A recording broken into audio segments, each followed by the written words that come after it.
ডিপ্রেশনের কোনো ওষুধ নাই।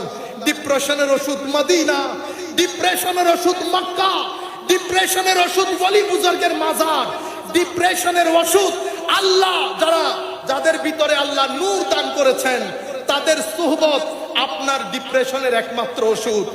এত কিছুর পরেও মনে শান্তি না থাকলে আপনি ডিপ্রেসড হবেন, মেন্টালি অ্যাংজাইটিতে পড়ে যাবেন। হে যুবক, অ্যাংজাইটি থেকে তোমাকে বাঁচাতে হবে, ডিপ্রেশন থেকে বাঁচাতে হবে। আমেরিকা মিলিয়ন মিলিয়ন ডলার খরচ করে ডিপ্রেশন থেকে বাঁচানোর জন্য। ইংল্যান্ডকে জিজ্ঞেস করেন, বিলিয়ন ডলার খরচ করে তরুণ প্রজন্মকে ডিপ্রেশন থেকে বাঁচানোর জন্য। পৃথিবী শুধু ঘর বানার কাজে আছে, পৃথিবী দেওয়াল তোলার কাজে আছে, পৃথিবী পলিসি মেক করছে, পৃথিবী চাকচিক্য বাড়াচ্ছে, কিন্তু পৃথিবীর মানুষ একাকিত্বে ভুগছে।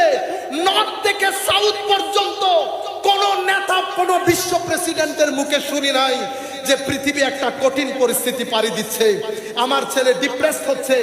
আমেরিকাতে প্রায় প্রত্যেক সপ্তাহে কোন না কোন ছেলে উঠে গুলি করে 10-12 জন সন্তান মেরে ফেলেছে। হেন কোনো দিন নাই যেই দিন এই ঘটনা ঘটে না।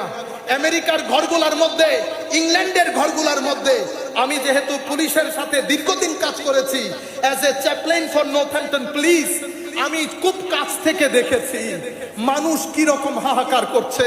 হে তরুণ, পৃথিবী চায় তুমি তাদের মতো হাহাকার করো, কিন্তু আমরা আমাদের তরুণ প্রজন্মকে এই ডিপ্রেশনের মধ্যে দিতে পারবো না।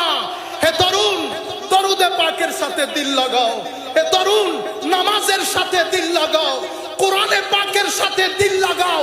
আল্লাহর ইজ্জতের কসম করে বলছি, শান্তি এর বাইরে নসিব হবে না।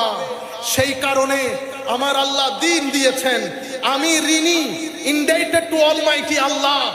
আল্লাহ একটা দিন সাজিয়েছেন, যেই দিন এই ঋণ আল্লাহ উদ্ধার করবেন। এটা হচ্ছে পে ব্যাক, আপনাকে রিপে করতে হবে আপনার এই ঋণ। সেই কারণে কিয়ামত দিবসকে বলা হয় ইয়াউমুল হিসাব, ডে অফ অ্যাকাউন্টেবিলিটি। আপনার প্রত্যেকটা কিছুর হিসাব দিতে হবে, কোনটা কি কাজে খরচ করেছেন। কেউ থাকবে না, ডিভাস্টেশন হবে। মা, বাবা, ভাই, বন্ধু সবাই একজন আরেকজন থেকে পলায়ন করবে।